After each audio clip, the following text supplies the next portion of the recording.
आज हम लोग जानेंगे भारतीय संस्कार के बारे में कुछ महत्वपूर्ण जानकारी। संस्कार 5 प्रकार के होते हैं: जन्म पूर्व संस्कार, बचपन के संस्कार, शिक्षा काल संस्कार, गृहस्थ संस्कार, मृत्यु के बाद संस्कार। ये संस्कार के 5 प्रकार होते हैं और संस्कार की कुल 16 संख्या होती है। जन्म पूर्व संस्कार 3 गो होते हैं, बचपन में 6 गो संस्कार होते हैं, शिक्षा काल में शिक्षा संस्कार 5 होते हैं, गृहस्थ जीवन में 1 संस्कार होते हैं, मृत्यु के बाद 1 संस्कार होता है। इस प्रकार आप लोग देख रहे हैं कि जन्म पूर्व 3, बचपन में 6, शिक्षा काल में 5, गृहस्थ संस्कार 1, मृत्यु के बाद 1, कुल मिलाकर के 16 संस्कार होते हैं। 16 संस्कारों में गर्भाधान संस्कार, पुंसवन संस्कार, सीमांत संस्कार ये जन्म पूर्व संस्कार होते हैं। बचपन में 6 संस्कार जातकर्म, नामकरण, निष्क्रमण, अन्नप्राशन, चूड़ाकर्म, कर्णवेद होते हैं।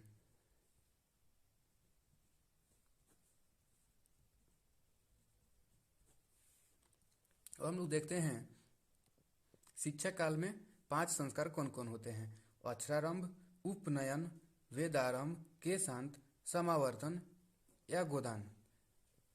ये 5 संस्कार शिक्षा काल में होते हैं। अक्षरारंभ, अक्षर का आरंभ।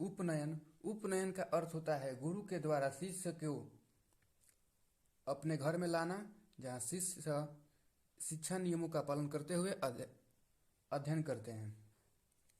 एक बात बता दें कि प्राचीन काल में शिष्य को ब्रह्मचारी कहा जाता था। वेदारंभ, वेद का आरंभ। केशांत, ये केशांत संस्कार में मुंडन होता है, शिष्य का मुंडन होता है। इसके बाद समावर्तन या गोदान संस्कार होता है। समावर्तन संस्कार का ही दूसरा नाम गोदान प्राचीन ग्रंथों में मिलता है। साहित्य ग्रंथों में समावर्तन संस्कार का दूसरा नाम गोदान संस्कार मिलता है। तो इस प्रकार ये शिक्षा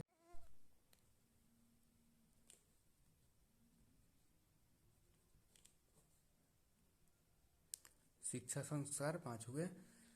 इसके बाद गृहस्थ संस्कार 1 होते हैं। गृहस्थ संस्कार में विवाह संस्कार होता है। यही समावर्तन शिक्षा संस्कार में समावर्तन संस्कार के बाद से ही शिष्य गृहस्थ जीवन में प्रवेश करता है। गृहस्थ जीवन में एक संस्कार होता है विवाह संस्कार, जिसमें अनेक कर्मकांड होते हैं। एक बात बता दें कि शिक्षा समाप्ति के बाद गुरु शिष्यों को उपदेश देकर के घर भेजे करते थे। उपदेश में जैसे सत्य बोलो, धर्माचरण करो इत्यादि उपदेश दे करके शिष्यों को घर भेजते थे। इसके बाद गृहस्थ जीवन उन लोग का शुरू होता था। गृहस्थ जीवन में एक संस्कार होता है विवाह संस्कार। विवाह में अनेक कर्मकांड होते हैं, जैसे वागदान, कन्यादान, अग्नि स्थापन, सप्तपदी, सुंदरवन, लाजाहोम इत्यादि कर्मकांड होते हैं। सप्तपदी कर्मकांड का मतलब होता है पति अपने पत्नी के साथ 7 फेरे लेते हैं वो शादी विवाह में, आप लोगों को पता होगा। लाजा होम का मतलब होता है धान के लवा से हवन।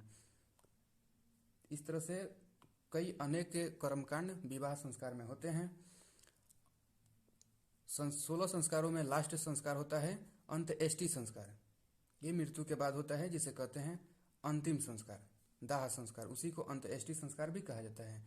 इस प्रकार हम लोग 16 संस्कार देख लिए हैं और संस्कार के 5 प्रकार देख चुके हैं। आई होप कि ये वीडियो आपको अच्छा लगा है। मिलेंगे नेक्स्ट वीडियो में, तब तक के लिए बाय बाय।